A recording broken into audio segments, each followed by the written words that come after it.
خليهم لحالهم خليهم لحالهم. هلا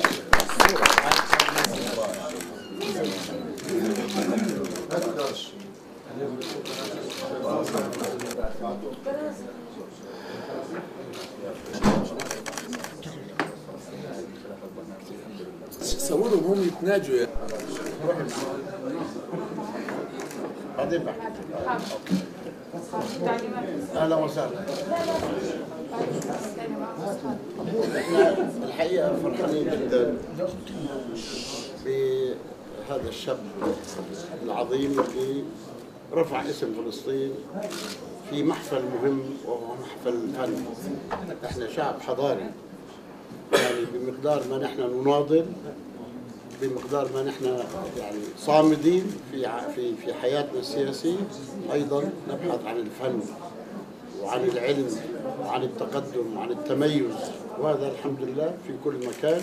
وهذا محمد يعني من أبرز اللي عملوا هذا العمل ورفعوا راسنا في هذا المحفل. أنا بدي أقول لك شيء، أنت نجحت لأسباب ثلاثة. السبب الأول رضا الله، لذلك لازم تضل مطيعا لله ورضا الوالدين، وأهم شيء رضا الوالدين، لأنه لولا أنا شفت أمك وأبوك الحقيقة كنت أفرح وبدي أبكي، إنه يعني قديش هم متلهفين على نجاحك. السبب الثاني إنك موهوب، لا أحد ينكر، لو ما كنتش موهوب واحد طلع أبدا. فالموهبة اللي الله وهبك إياها هي اللي رفعتك بعد رضا الله والوالدين. والسبب الثالث شعبك، الشعب الفلسطيني اللي أيدك، والأمة العربية، لا ننكر هذا، أن الأمة العربية أيضا وقفت إلى جانبك وأعطتك أصوات يعني بدون حساب، بدون حساب. وكان الشعب الفلسطيني متلهف انه يشوف شاب فلسطيني على قمة هرم، وانت وصلت الان، انت في القمة بلا شك. واجبك تحافظ على القمة. ترى القمة وصولها قد يكون صعب جدا، لكن المحافظة على القمة أصعب. ومن هون أنا بدي أنصحك نصيحة أتمنى عليك، كمل علمك الفني، الفن يعني الموسيقى، أنت اختصاصك موسيقى وفن، وللمستقبل تحاول تغني لك، ما تغني أغاني الآخرين، أنت غني لك. وهي صعبة، لكن إن شاء الله بيلتقى المؤلف الكويس أو المؤلفين الكويسين والملحنين الكويسين اللي يساعدوك حتى تظهر. محمد عساف بغني أغانيه. بسم الله الرحمن الرحيم. مرسوم لسنة 2013 رئيس دولة فلسطين. منح الفنان الشاب محمد جبر عساف لقب سفير دولة فلسطين للنوايا الحسنة، وذلك لنشر رسالة فلسطين للوطن العربي والعالم.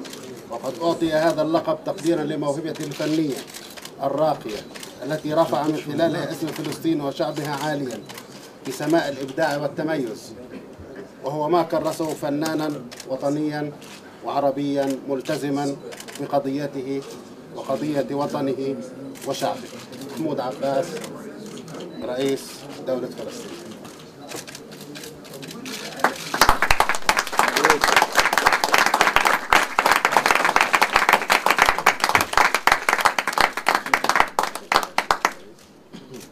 ويستحق أن يحمل جواز سفر دبلوماسي لأنه هو دبلوماسي متميز.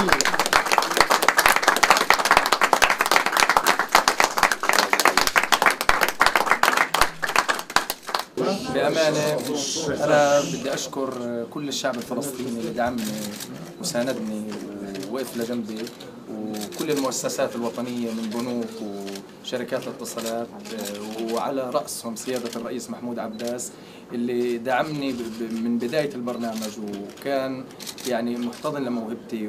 ويعني بأمانة أنا حابب أشكره من كل قلبي على موقفه وعلى دعمه لإلي ودعمه لشبابنا الفلسطيني ولمبدعينا الفلسطينيين. أتمنى أنه أكون رفعت راسكم وشرفتكم. يعني صدقا سيادة الرئيس كان أكثر واحد دعمني بكل صدق بكل أمانة. أنا عم بحكي وكلمة حق تقال في حق سيادة الرئيس. يعني أنا أتشكرك من كل قلبي وعن جد، يعني أنت أبونا كلنا، وشكرا لك. يعني صدقني تعجز الكلمات إنه قديش بدي أشكرك بأمانة ربي العالمين.